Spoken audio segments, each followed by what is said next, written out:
Hi there. How are you doing? Have you had a good day today? Well, I've had a really good day. I'm so excited to be here recording and making a video just for you.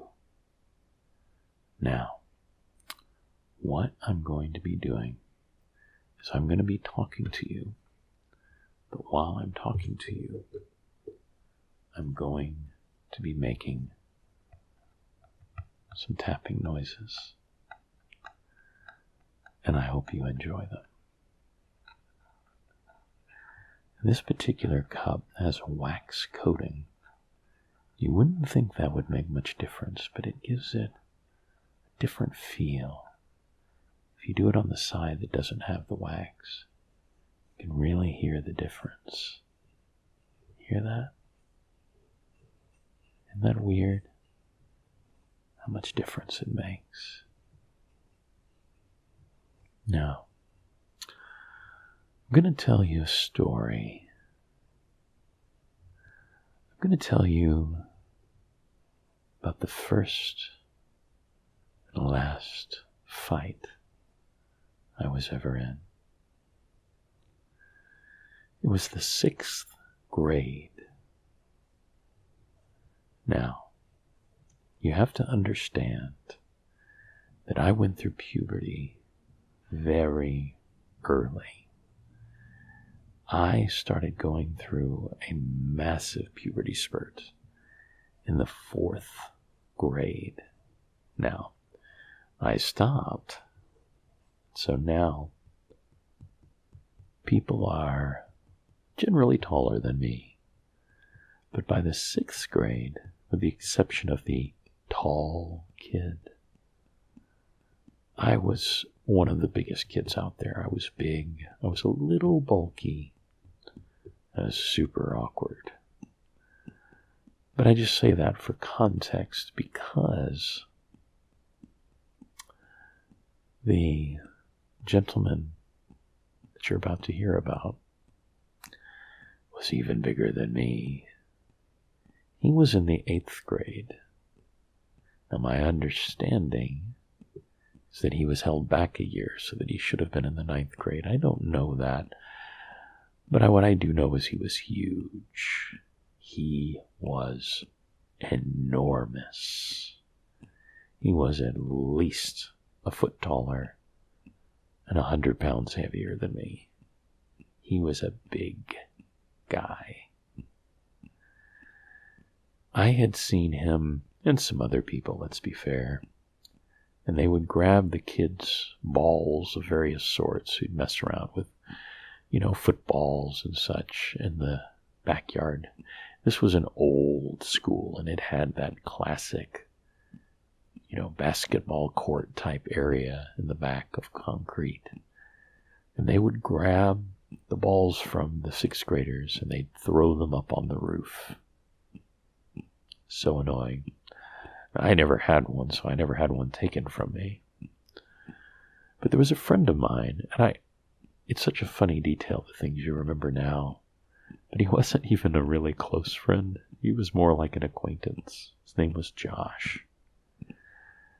And this big guy, his name was Kevin, grabbed Josh and was just he had him in sort of like a bear hug, He wasn't choking him. It wasn't like he was just beating him up. It was not nice what he was doing, but I just want you to understand the context. This was just a big guy messing around with a little guy. It happens all the time. But something in me snapped. And I reached up and I grabbed Kevin by the jacket. And I yanked him as hard as I could. Did I mention he was 100 pounds heavier? He barely moved at all. Barely moved at all. And he whipped around. He didn't even know I existed. He didn't even know who I was. You see, when you're at that awkward stage and you're actually bigger than most people, they pick on other people. It's not that I was physically intimidating, don't get me wrong. It's just when you're larger than the other easy prey, they tend not to mess with you. But now I was in his sights. Kevin gave me one look, and he swung at me. And I moved out of the way. And he swung at me again. And I moved out of the way. And I think he swung at me a third time. Now, I don't remember. I want you to know I actually don't have a memory of everything that happened that day. Mainly because it all happened so fast. But what I was told later is either in some weird instinct, but probably more likely, let's call it what it was, flailing, my hands moving around. I struck Kevin in the face. I hit him right in the mouth. I busted his lip. I bloodied his lip. He stopped cold. And he felt his lip. And he looked at the blood. But he didn't do anything. I think just because he was so surprised that it happened. Now, I mentioned I had never been in a fight before. And so I thought, well, he's not moving. Fight must be over. And so I turned and I walked away.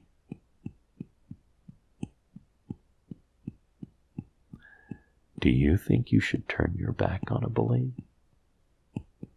Yeah.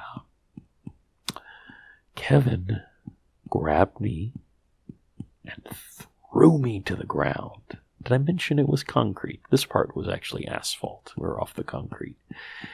Threw me to the asphalt, and he began wailing on me again, punching me in the face. Back of my head was ricocheting off the asphalt. He was screaming at me about his lip. You're going to bust my lip. You're going to bust my lip. Bam. Bam. Bam. And this is the thing. His friends actually pulled him off me. By the way, I was saved by the bell. The bell for the first period rang. But I think they didn't want him to get in a lot of trouble for really hurting me. They pulled him off me. I didn't do anything. I was getting the snot beaten out of me. But here's the weird thing. I wasn't injured. My nose wasn't broken. My nose wasn't bleeding. I didn't get a black eye. And I should mention I didn't start wearing glasses until my freshman year of college. So I wasn't wearing glasses, and my head, I was sore, but I had no lasting damage. It was just this miraculous survival. It just happened in such a way. It happens sometimes. Anyway, that was the end of my first fight. But it's not the end of the story. See, I have two older brothers. And the middle brother was a bit of a hothead. You might have heard such phrases as, nobody beats up on my brother but me. And I want you to know I didn't hear about this part until years later. But apparently, my middle brother, who would have still been younger than Kevin, walked up to him in the locker room, pinned him to the locker with his elbow. My brother is shorter than me. Pinned him to the locker with his elbow in his neck. My brother leaned in and he said, "If you touch my brother again, I will bleeping kill you." A few days later, Kevin walks up to me and he says, "People are saying you beat me up. Are you saying that?" And I said, "No." He said, "Okay, don't say that." And he walked away. And that was the end of it. But I never knew why till that moment, till I heard about it years later. It was because of my brother pinning Kevin to the locker with his elbow. I hope you have a wonderful rest of your evening. And I will talk to you soon.